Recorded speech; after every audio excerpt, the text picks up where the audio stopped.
Welcome to the Honest Dog Breeder Podcast with me, your host, Julie Swan, where each week we dive in to discuss all things dog breeding so you can build a breeding business you love, producing dogs that fulfill their owners' dreams. I believe you can have an honest dog breeding program that also pays the bills. So throw those pods in your ears while you're cleaning kennels. I'd love to join you. Have you ever caught yourself thinking about your pricing? If it's right or not? Maybe you're driving down the road and are wondering if you lost that last sale because your price was a bit too high. Maybe you're wondering if your price is too low. Do they think your dogs were good enough? Pricing is something that I work with all the time, not just with coaching clients, but with my own breeding program and products. What's interesting is that, all in all, pricing is a fluid thing. It's something that needs to be evaluated and tossed around on the regular. What's more interesting is that confidence often plays into it. It plays into how your pricing is conveyed. I'm not going to deep dive into how to practice your tone and voice, but just for fun, listen to these two sentences and tell me which sounds more confident. Number 1, our price is $2,000? Or number 2, our price is $2,000. You can see how the first one sounds like there's potentially room for negotiation, but at the very least, it doesn't sound confident. The second one is stated in a more matter-of-fact way. Simply, you're stating your price without room for negotiation. Often our tone conveys the wrong thing, yes. The truth is, with email and text message, we are having the pricing discussion less and less over the phone, making your tone less and less important. However, sometimes it's our word choice that does us in. Listen to the difference in these two sentences. Number 1, our price is $2,000. And number 2, we are asking $2,000. See how they both state the same price but convey an entirely different meaning. The first states your price as a fact, but the second suggests you're willing to entertain offers. If you pair that with the tone, you can create an entirely different set of impressions with potential buyers. Some will obviously work better for you than others. Okay, so that's some small nitty-gritty stuff. There are tons of YouTube videos on how to speak more confidently and have a better word choice. In my experience, a few other things play into how well your pricing goes over with your potential buyers. That is, if it conveys confidence in that price or if it strikes them a little funny. First, I want you to know your numbers. I want you to know how much it costs you to produce a puppy and find him a wonderful home. I want you to know your monthly overhead. I want you to know your average or anticipated puppies sold over the year, the conservative projection using minimum litter size, and the average projection if you had a few litters of normal size. For example, in my breeding program, my puppies are about $200 to produce and send home, while my breeding program runs at about $1,200 to $1,500 per month in overhead, with most of that being dog food. My facilities are low cost to keep up, but I will often take a large chunk of money from a litter and use it to improve my facilities, like the block wall I recently put up for my exercise pens. Because I know my numbers, I know what I absolutely need to make off of a puppy. I know where I will be stressing my financial situation, and I know where I will have excess. Number 2, know the market and where you fit in. You also need to know the market. This is easier said than done. I get that. It's not a magical formula to keep a beat on the market. However, do what you already do. For example, we have 2 grocery stores in town. I know who carries the good sweet potatoes. I know who has the better price on bacon. And I know when they restock, so I don't have crappy pickings for vegetables. I notice when cucumbers go up in price. I know to check if the apples in the bag are better than selecting off the shelf or not. It changes here and there. It's always great to have the kids do the math to see what is a better deal. So, I noticed when the grocery store tried to pull a fast one with the string cheese. It used to be $2.99 for a pack. Then they were often on sale for 2 for $5. Then they dropped the sale. So they were always $2.99. Then, and this was the funny part to me, they made the $2.99 a sale by pricing the string cheese at $3.50. Then putting them on sale for 2 for $6. Because I keep tabs on ridiculous things like this, I saw what they did there. Being in the breeding market is similar to what you already do at the grocery store. You keep tabs on what's happening and how much your buyers know about it. I found out that while the market felt saturated with puppies to breeders, I had several people contact me and say, I'm so glad I found you. It's so hard to find a GSP breeder in Arizona. Which is funny to me because they're everywhere here. However, it means my advertising was working. It was in the places they were looking and apparently in places where other breeders weren't. I find many breeders stick solely to social media and don't use an email list, nor work to make their website show up in multiple places. You end up losing the whole demographic of buyers who don't use social media.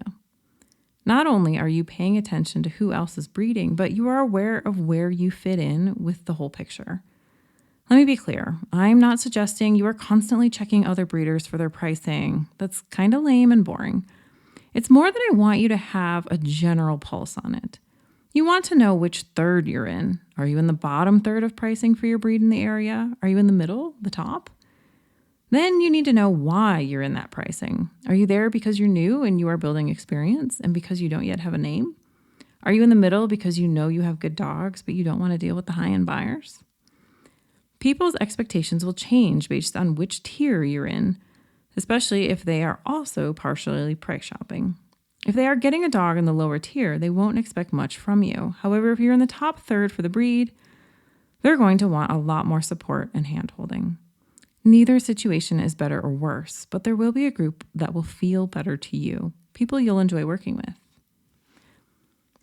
Number 3, know your why and how price plays in. Do you know why you're breeding? The end result you're going for? Even if you love what you're doing, you can't do it for free. That's a quick recipe for resentment.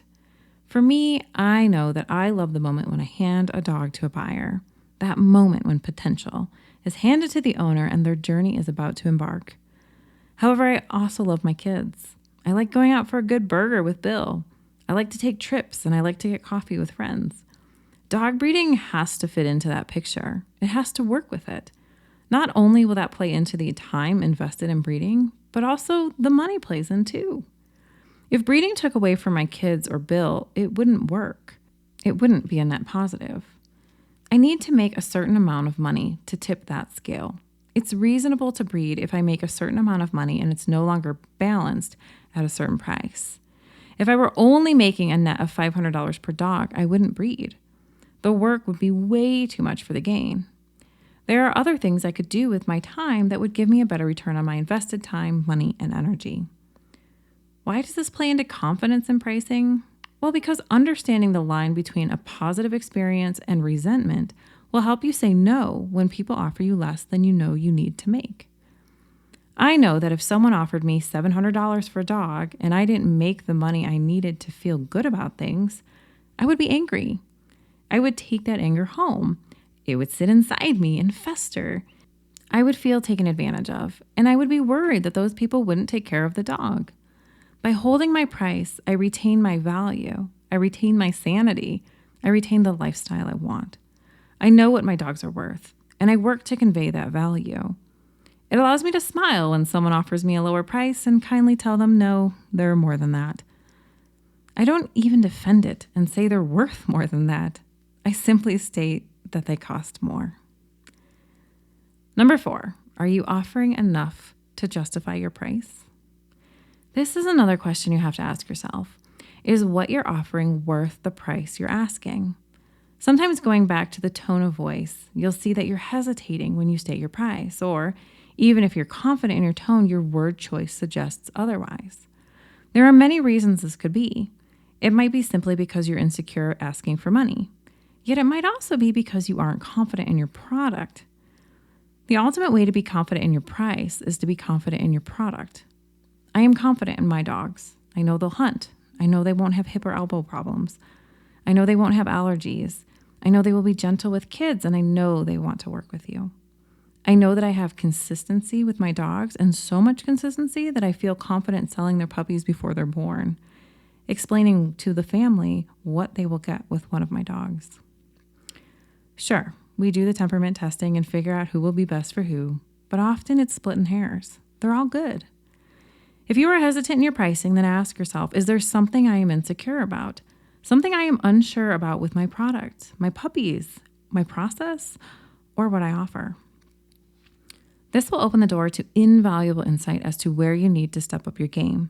Maybe you often struggle with Giardia or Coccidia during weaning and struggle through weeks 5 to 7, only to having a few good days of stool before the puppies go home.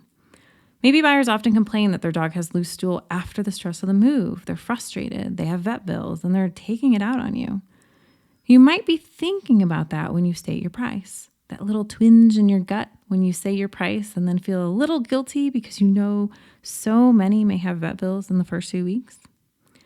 How would your confidence change if you didn't have to worry about the loose stool? How would it change if you knew all the dogs would be able to be trained to do certain tasks and live a certain lifestyle? How would your confidence change if you knew your dogs were all going to amazing homes with people who cherished them? What little asterisk pops up in your mind when you state your price? That's the thing to focus on. It's probably the next step to building confidence in your pricing. Number 5, avoid having a gap in your pricing. Lastly, you might have a gap in your pricing. This is often seen in products where the entry-level product is like $20 and the mid-level is $500. It feels like something is missing in the middle. It makes you question if the $500 is worth it. Might be overpriced. While the $20 item might be a complete junk for being that far off from the mid-tier product. This can happen with your dogs. You don't want to have too much of a gap in pricing. I always recommend your puppies are the same price once you have consistency. Exceptions can be made for pups with defects and such, of course. However, I don't like charging a different price for sex or color. I think it devalues the other puppies. But that's just me. I know it works for a lot of other breeders. So, cheers to capitalism. However, imagine this. You have an older puppy and a new litter of puppies just born. You want to sell the 16-week-old puppy, but since you have new puppies, you're worried the older pup is less desirable. You opt to discount him. Imagining your price for a puppy is usually $2,000. What is a good discount on the older puppy? If you have done training with him and he's ahead of the power curve, you could potentially charge more. However, you may not have had time for this. Instead, you may opt to make him a little lower in price. You'll want to keep him at $1,500 or more if your standard price is $2,000.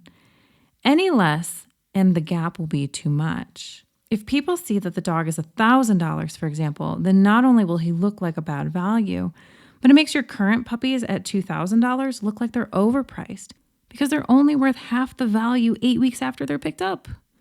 You want to keep the gaps small. This creates consistency and doesn't make people question your pricing. We all know how that goes when someone says, "Why is your price that much?" It sort of catches us off guard and can make us defensive. Saying "because I can" is usually frowned upon, even if it is the truth. Oh, and if you do get that question, you can always say, "I believe it's a fair price for the value I offer." In the end, confidence in your pricing is something that we develop over time. As our experience grows and as we get more confidence in our dogs and program, as well as our ability to communicate our dog's value to buyers. To summarize, 5 steps that will get you there a little quicker are 1, know your numbers. 2, know where you fall in the market and how you're different. 3, know your why and how price plays into meeting your why. 4, make sure to fix the things that cause you to hesitate so your price is justified. And 5, avoid having a gap in your pricing. Pricing and confidence in it is one of those sticky things, but it's something that you can work out with a little diligence. If you can whelp puppies and clean that much puppy poop, this is really small potatoes. If you like this episode, we recently released a masterclass on knowing your numbers inside the Dog Breeder Society. It focuses on profit and cash flow, how to build your emergency fund and what it should be, how to manage and track expenses, and it discusses ways to use your credit card to organize expenses without carrying a balance. Thank you for listening to another episode of the Honest Dog Breeder Podcast with me, your host, Julie Swan. Thank you for spending some precious time with me. I'm really grateful we get to spend this time together. See you in the next episode.